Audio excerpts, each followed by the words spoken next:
Last time we talked about Galton. Now let's look at some other scholars in that time period. Okay, in terms of founders of American psychology or Western psychology. Okay, one of the things that Galton overlooked was opportunities or environment or economic opportunities.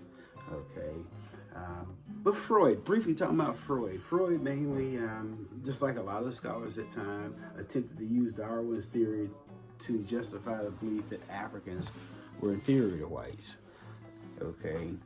Next individual, I'm talking about Herbert Spencer. Herbert Spencer was considered the founder of what we now call social Darwinism. He's the one that actually came up with the phrase survival of the fittest.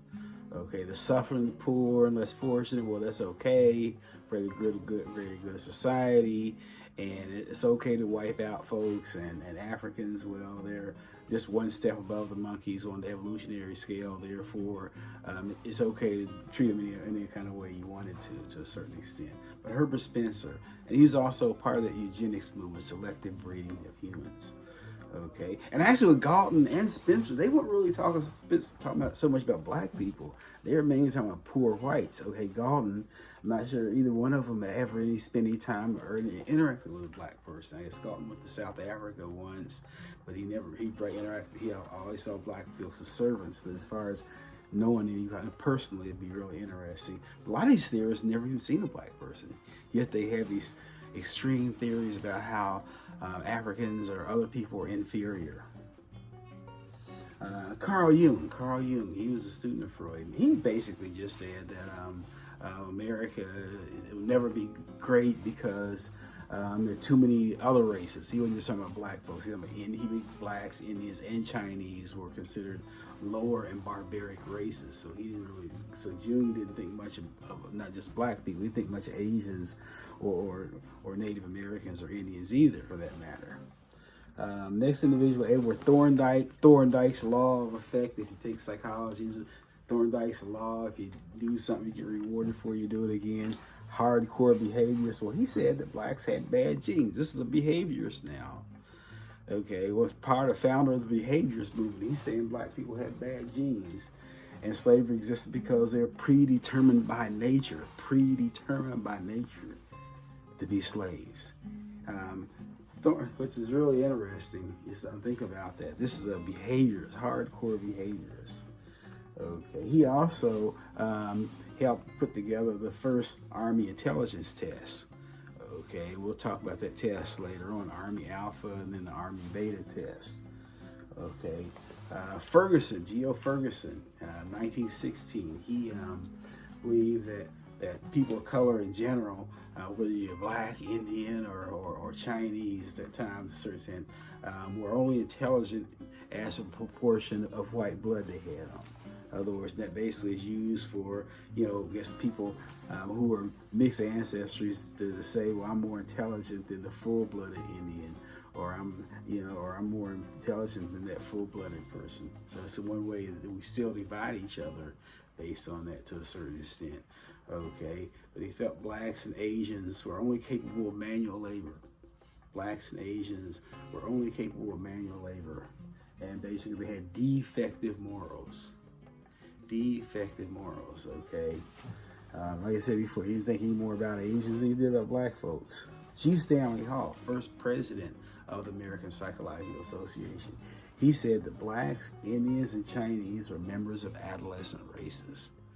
Blacks, Indians, and Chinese are members of adolescent races, and basically that heredity was the predominant factor in where they are. Once again, you said inherent inferiority. In other words, they'll never be able to do anything that the great Europeans are able to accomplish simply through heredity, because they're an adolescent race, we're the adult race. So we have back to manifest destiny. We have to go out there and tame and control the world, even if it means to protect them against themselves to a certain extent. McDougall. Okay, William McDougall, another scholar. You probably read more about him in sociology. Okay, he said that he's considered talking about cultural psychology. He called his branch cultural psychology.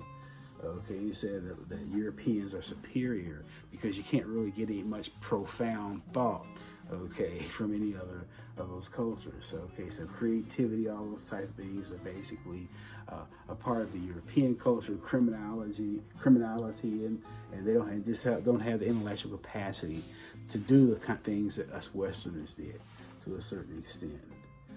Louis Terman was the one who invented the IQ test. Or no, he didn't invent it. He translated the IQ test to English. Okay, that's why I call it the Stanford Binet, because just Terman was there. Okay, he believed that no amount of education in the world could make blacks capable citizens in the true sense of the word. I'm quoting him now. No, you know what I'm saying? No amount of education can make blacks intelligent voters or capable citizens in the true sense of the word. Okay, he said, I felt that blacks should not be allowed to reproduce. They shouldn't even be allowed to reproduce. Think about that. Okay, therefore, black children should definitely be segregated and kept in these different classes, separate from our talented white kids to a certain extent. Let's go back to voters. I mean, I would say that's one of the greatest assets African Americans have is the ability to use the vote. If you look at historically, since we've gotten the ability to vote, we've been able to use the vote. I mean, look at almost all your major cities in America. At one time, they had black mayors. Okay, so ability to vote was one of our skills. So we proved them wrong just on one area right there.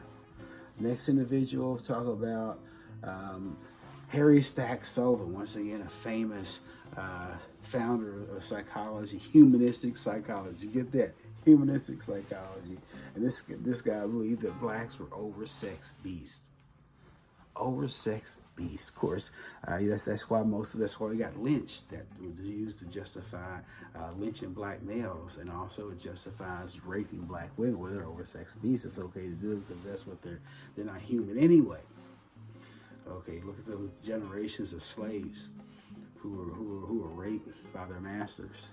Okay, and whatever, and they use it as justification. Well, it's okay to do it because that's what they are to a certain extent.